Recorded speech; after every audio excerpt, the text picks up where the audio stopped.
Hello guys, welcome back to the Financial Fallout Diary. So today I have not seen any big changes, or this week I don't see any big changes in the market. So the silver price has been down to $72 an ounce and closed at $84 an ounce approximately. And I think that the silver prices, and I think that is the like the silver price and the gold prices and stuff like this is what's going to tell what's happening in the market in a bigger way. So we will see what's happening. But I would like to talk to you guys about what I feel, why I think this is actually happening. Why do I think that this is the big problem? And it's all about demography.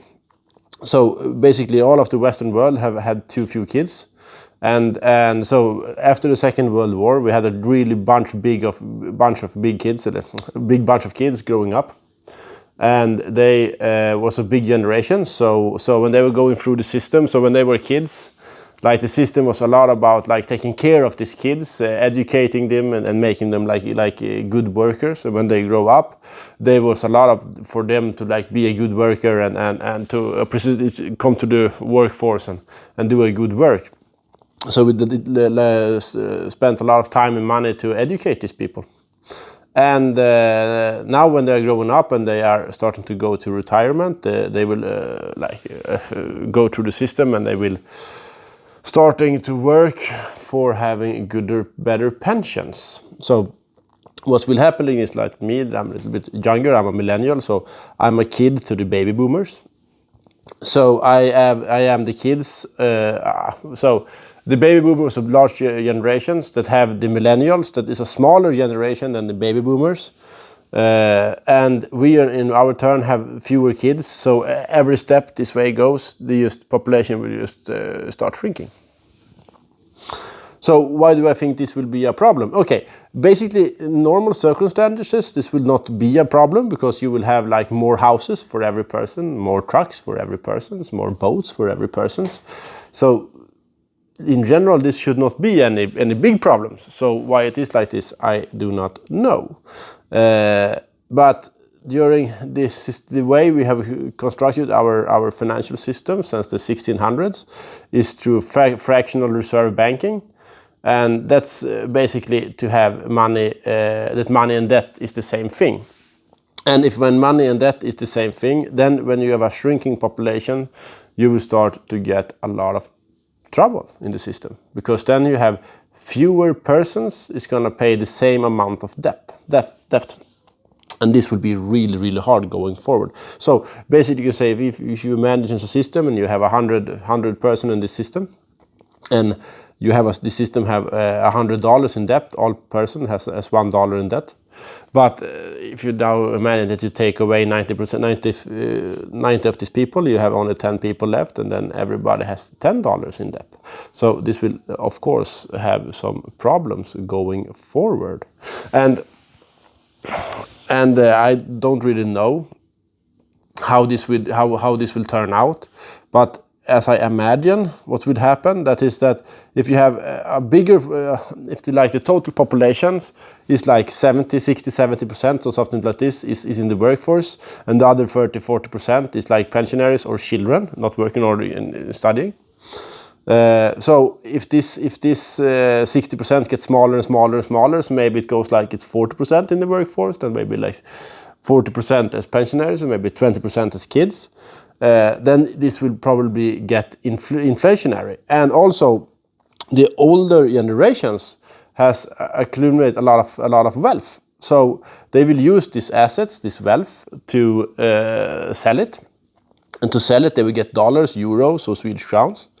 And they will use this to buy consumer goods. So basically what I think will happen is that you will start to get a high turnover on all of the assets.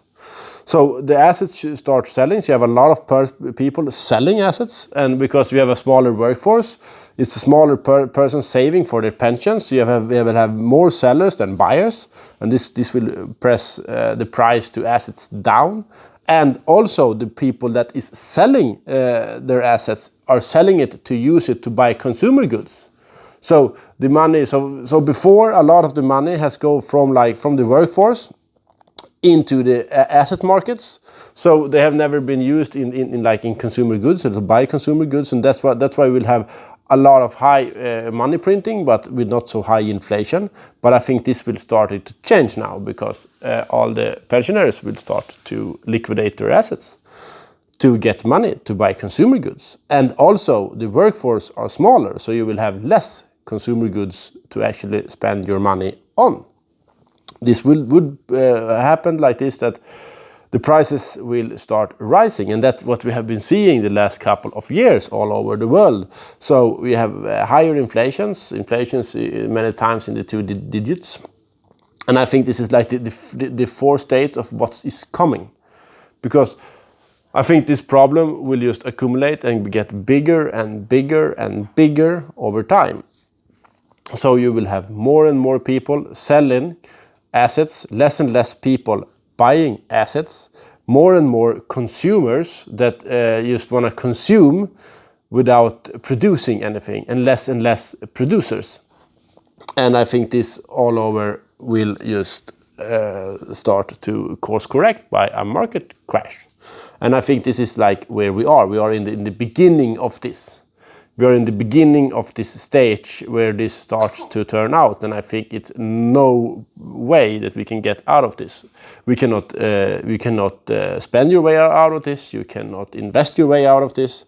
I think the only thing you can do is just don't have debt. So I think the best thing that most people can do, because what's probably going to happen, that the government will probably combat this, because, you know, these pensioners, they also vote, and they are a big voting group. So what probably will start happening in the beginning, I think, is that governments will start printing money. So in the beginning, I think that asset prices will go up in nominal terms. So like the stock you bought is now worth $100 instead of $10. But at the same time, I think inflation will start rising. So I think you will get a lot of less consumer goods from your dollars. So in real term, I think you will actually have lost some money on this. And I think because of more and more people this is going to liquidate their assets, you will have less money in the financial system, and less money in the financial system should be doing that the price of money goes up. So the cost of serving your debt should probably go up. And I don't know how this will actually will turn out, because one thing that will happen, what I think will happen in this scenario, is the older people in the government is going to start looking to the younger people and want more value from the younger people. So they will like rise taxes. They will get more in rent. They want to get more money back from the younger people. And I think that this is a global problem. So all the countries in the world will have this problem.